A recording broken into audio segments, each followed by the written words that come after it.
Long ago, in the quiet village of Obadan, there lived a young maiden named Iria. She was the kind of beauty that made people stop in their tracks. Her eyes shone like morning dew, her skin glowed like the moon, and her long hair flowed like silk. Yet, despite her beauty, people whispered her name with fear. Iria was not like other girls.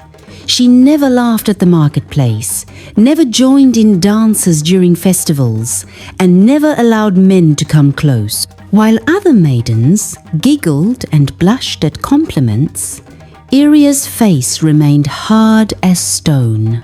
And if any man dared to cross her path wrongly, they would regret it bitterly. More than one young man had limped home with a swollen face or bruised arms after trying to charm her. Her fists were as quick as lightning, and her anger burned hotter than fire. "Stay away from her," the men warned one another. "Her beauty hides a storm." One afternoon at the busy market, a young man accidentally brushed against Iria as he hurried past. Without a thought, her hand flew across his face. Slap! The sound echoed through the stalls. Silence fell. Every trader stopped what they were doing. The young man's cheek turned red instantly, but he dared not raise his hand in return.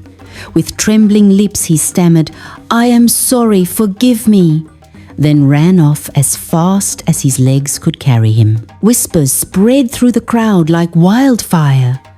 "She has done it again," murmured the women, but no one dared confront her. Everyone returned to their business, yet the fear of Iria grew stronger in their hearts.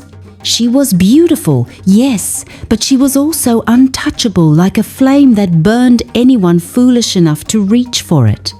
And so Iria lived in Obadan, admired, feared, and surrounded by whispers.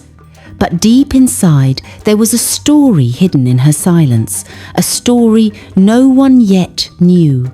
Despite her fierce reputation, many men still dreamed of marrying Iria. Some believed her anger was only a test. Others thought gifts and sweet words could soften her heart. One by one, they tried. A young farmer brought her baskets of yam. She threw them aside. A wealthy trader offered fine cloths and shiny beads. She pushed him away. Another came with sweet honey and roasted meat. He left with a black eye and swollen lips. Even the proud son of the village chief tried his luck. "She will respect my name," the chief boasted. But Iria cared nothing for names or titles. When the chief's son tried to woo her with arrogance, she struck him so hard he lost 2 teeth. He returned home bleeding and humiliated. The chief swallowed his anger, for even he dared not challenge Iria. The men of Obadan began to live in quiet fear. They no longer spoke of approaching her, yet still her beauty tormented their hearts. "Why does she hate men so?" the elders whispered. "What spirit controls her fists?" Soon, the matter could no longer be ignored. The elders of Obadan gathered in the village square and summoned Iria.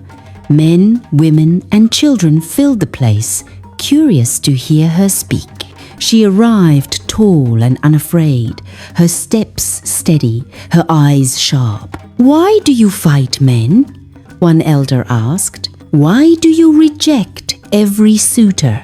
another demanded. Iria stood proudly before them all and said in a cold, firm voice, "No man will ever control me, and no man will ever touch me without paying the price."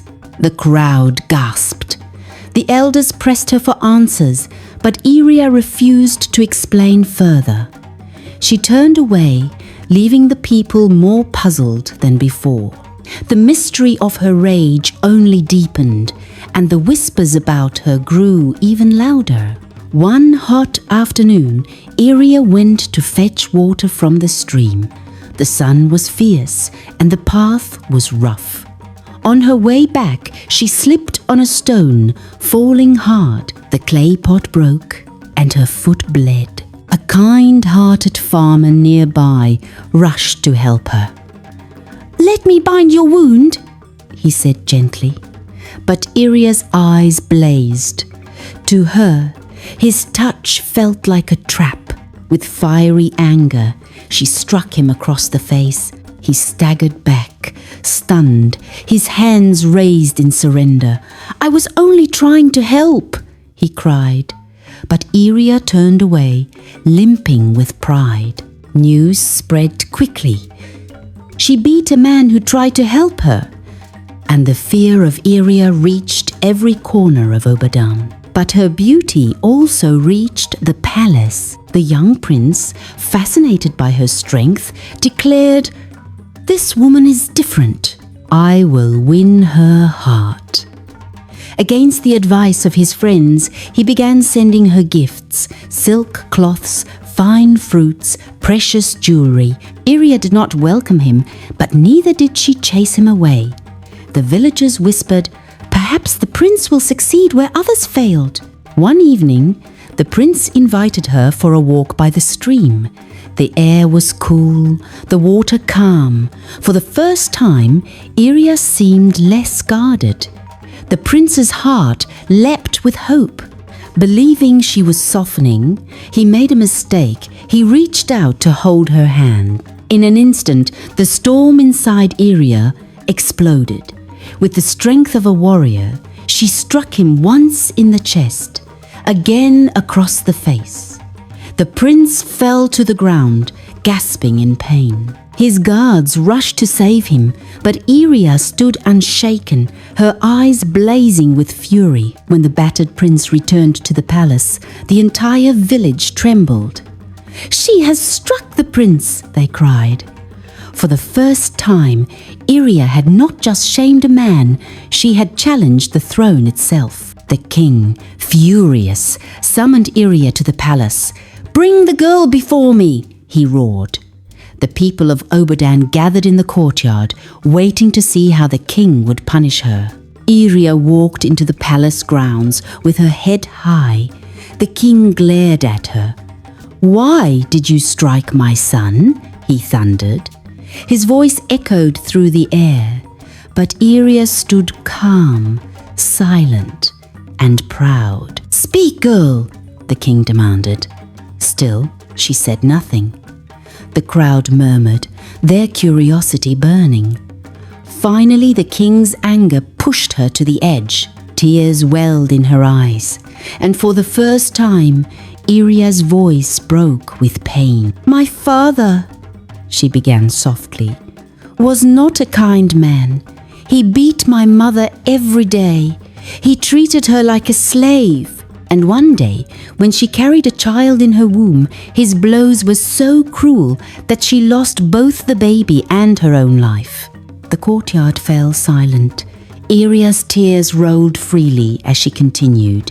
"After his death, I lived with my uncles.